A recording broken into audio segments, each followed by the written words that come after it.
В работе тренажера используются природные здоровьесберегающие технологии. Когда человек сидит на тренажере, его тело находится в неустойчивом положении.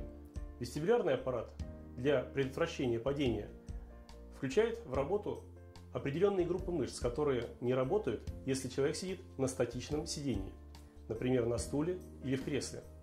В том числе начинают активно работать короткие, глубокие мышцы позвоночника.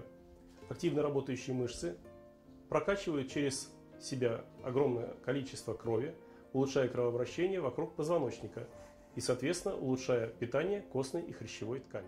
Находясь в состоянии динамического равновесия, мышцы выстраивают позвоночник в правильное положение с учетом чередования лордозов и кифозов. Таким образом, компрессионная нагрузка на межпозвоночные диски становится минимальной. Поэтому пациенты, страдающие от болей, связанных с протрузиями и грыжами позвоночников, межреберными невралгиями и так далее, чувствуют улучшение состояния, снижение или отсутствие боли. При сидении на тренажере «Полезный доктор» обязательно опора на ноги. В таком положении работают икроножные мышцы, мышцы бедер. Эти мышцы, прокачивая кровь через себя, улучшают кровоток в нижних конечностях, препятствуя развитию варикоза и тромбофлебитов. Совершая небольшие колебательные движения на тренажере «Полезный доктор», мы проводим самомассаж внутренних органов, улучшая кровообращение в органах тазового дна и ликвидируя застой в малом тазу, что является профилактикой таких заболеваний, как простатит у мужчин, адноксит, воспаление придатков у женщин, геморрой и так далее. Беременные могут использовать тренажер «Полезный доктор» для ликвидации застоя в органах тазового дна, а также для компенсации изменения центра тяжести и нагрузки на позвоночник в результате роста плода, но только с разрешения лечащего врача. При активной работе мышц шейного отдела, возвращающих его позвонки в правильное положение, увеличивается просвет в сосудах, ведущих в головной мозг.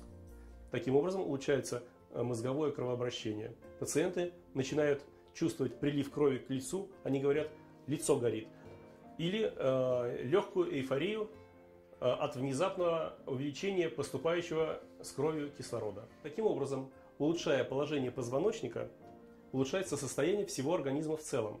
Ибо, как говорил Гиппократ, если болезней много... Така, други... Бих искал да попитам господин Кметър. Бихте ли ни дали повече информация за фирмата, която кандидатства за 3500 декара? Тя от колко време е регистрирана като земеделски производител и какви животни, пасищни животни, отглежда на територията на община Харманли? Понеже се получава така. Появява се една фирма, която иска 3500 декара да наема в нашата община, след което отива, очертава ги по себ, за което прибира по 30 лева на декар, то на общината плаща по един. Обяснете ни, моля, колко животни отглежда фирмата на територията на община Харманли, предвид, че тя още не е регистрирана на нашата територия. Нито седалище, нито дейност. Благодаря ви.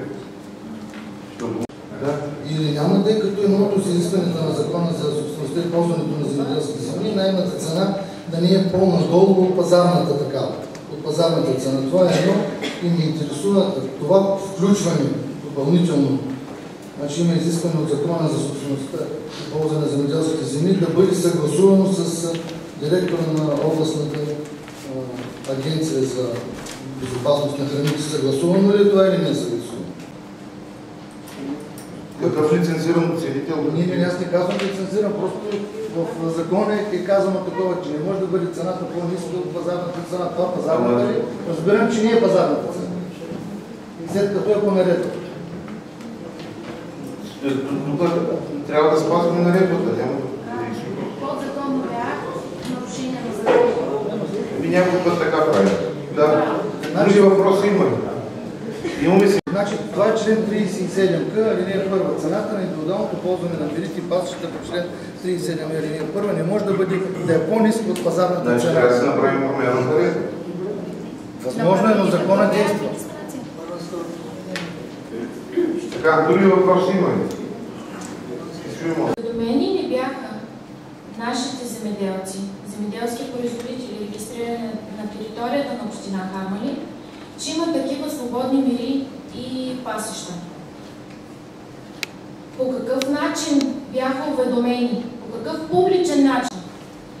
Вторият ми въпрос. В нашата наредба наистина пише цена 1 лев. Обаче това е базисна цена. И уважаеми дами и господа, общински съветници, в наше право е ние да вдигнем тази цена, защото погрешно вчера на комисията ни беше казано, че на територия на област Хасково цената била даже по-евтина от 1 лев. Това е абсолютна лъжа. Мога да цитирам доста градове от област Хасково, чиято цена е 10 лева. И то първоначална цена. И такива цени се дават на търг, публичен търг или конкурс. В законовата форма, Закона за обществените поръчки, Закона за ползването на земеделски земи, не е определено, че трябва да е без търг и конкурс. Отдаването на цена на 1 лев, тук в нашата община, на фирма, която даже няма регистрация и седалище на територия на община Харманли, за мен, извинявайте, е абсолютен подарък. Напротив, мога да обвиня общинска администрация, че тя води политика на безстопанственост и нарушава интересите на нашите съграждани.